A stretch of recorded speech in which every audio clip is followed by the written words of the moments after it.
hide. And all I'm going to do here is I'm going to try to put some water in here.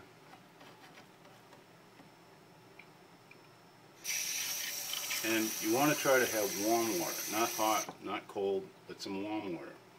And I'm just shaking that up to get it around here a little bit. But you can let those soak, that'll give it a little boost. And we'll let those soak for a couple of hours, and we'll come back to it.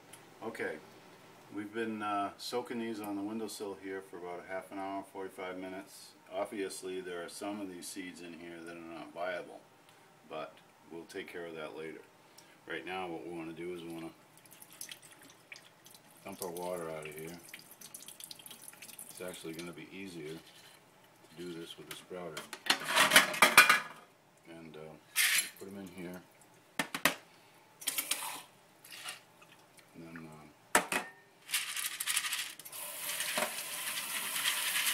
rinse these all off real good. Again, you don't want cold water, you want something that's somewhere warm, not hot. Take them like that, put them on there. They should be out of the light. This keeps them out of the light a little bit. And then we put them on the windowsill, and then we want to rinse those about 3 times a day. Okay, we've had these peas sprouting for a couple, 3 days now, and we've been rinsing them every day. You can see that they're really starting to sprout. They could go in the ground right now, but the reason why I'm not putting them in the ground is it's still pretty hot outside. So the longer I can keep them in here and keep them growing along, the better off I am.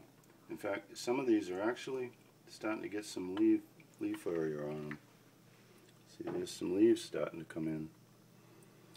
And so what I'm going to do for today, to try to get it by another day, is I'm going to divide these up a little bit, rinse them, and see where we're at tomorrow.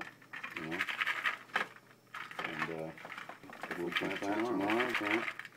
Then we will do something different. I got some other ideas. So we'll make sure we get them rinsed really good. Remember, warm water, not cold, not hot. And we've kept them on this windowsill basically to keep them mostly out of the light. It's good for them not to be in the light. So I'm going to do something a little extra today because we want to try to keep out some of the light anyways. So I'm just going to wrap this couple of paper towels around here to keep some of the light out. And see how, wow, that was pretty good. See how that works out. And I'm going to just do this.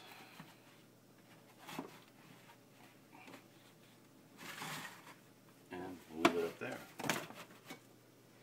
And that'll keep some of the light out anyway. Alright, these are the sprouts that we've had on the windowsill. These are the pea sprouts that we're going to be putting in the ground. We started them, usually when we do this, it's maybe 1 or 2 days. As soon as we see the radical, the little root coming out of there, in the beginning, we usually get the seed in the ground, if this is what we're going to do. It's been so hot out, for peas, it's a little bit too hot.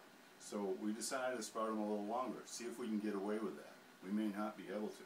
It may end up that when we finally get these in the ground, they don't do much of anything. But that's what we want to find out. Because if it does do that, this gives us another tool to put in our gardening toolbox. Otherwise, it's something we want to avoid doing in the future. So here's our seeds. This isn't because I'm trying to be a magician on unraveling anything. We put this on here, like we said yesterday, because of light. We want to try to keep the light out of here now. These are sprouting pretty good. We did divide them up. What I'm going to do is rinse them today, and I rinse them again, and then, but I'm not going to, because they're starting to get real big, I'm going to put them in some other trays, a bigger tray. It's been our experience in the past that if we lay the seeds out in a big tray like this, we do sprouting for this, like this, for other reasons. And what we find is when you want to rinse them, by the time to get enough water out, by the time you get up here, all the sprouts want to fall out. It becomes very cumbersome to do. The way that we combat that is we use something like this. And we put this inside of, and I'm going to put it beside some other things I got starting pretty good. I'm not going to put a dome on it like I have here. I want to get as much air in, but I don't want to get light. So I'm going to just put the top of this on here and leave it like that. And we'll see how we do tomorrow. We're going to take these peas and check them out. And we decided, because of the weather, it's overcast, which is lucky this morning, and also the temperatures, instead of being 100 degrees like it's been, and even 90, it's getting down in the 80-degree range. So we are not necessarily safe, but this is a good opportunity to be able to get these peas in the ground. So that's what we're going to do. So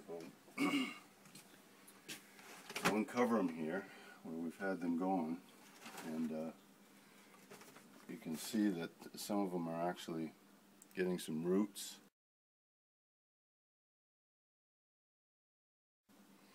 And we don't want to keep them in the light too long. What we're going to do is we're going to divide these up, because there's two of us going to be working putting them in a 24-inch long bed, and we're going to do 2 rows. So one person will work from one side of the bed, and another person will work from the other side of the bed, and to get those 2 rows together. And so that as we're working out there, we want to be able to, we don't want these things to dry out, and we want to keep as much light off them as we possibly can, because the roots shouldn't be in the light. So we're just going to put a wet rag over the top of them. Should be a clean rag, by the way. Of course, goes without saying. Woo! It's good if you don't drop some of them on the ground, because then somebody's got to pick them up. And you can. This is where, in the beginning, I said we don't worry about those seeds that aren't viable, because we have something we can do about those later. And that's here, as we go, it'll be obvious. Those things will be down at the bottom. So we get those ready to go, and then we're going to bring these outside, and we're going to get them in the ground. Okay?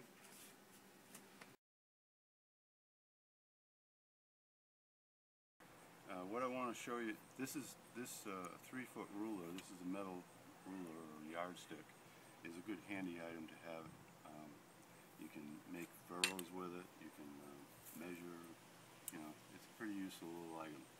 So what we're going to be doing is we're going to be putting our pea seeds in, and we're just going to put them inside the row. We want to put, there's various different spacings that people use, is anywhere from 3 inches to 6 inches. I think 3 inches is fine. So about 3 inches in, we're going to have a row going all the way down, and on the other side of the bed we're going to have another row going all the way down in here. I have some tomato that seem to be, we've trimmed these down, we've gotten a pretty good crop out of them. We're wondering if they'll start to, now that we're starting to get some cool weather, we're wondering if they're going to start to flower again, and it looks like they're going to. So we might get a whole other crop out of this in the fall as it starts to cool down again.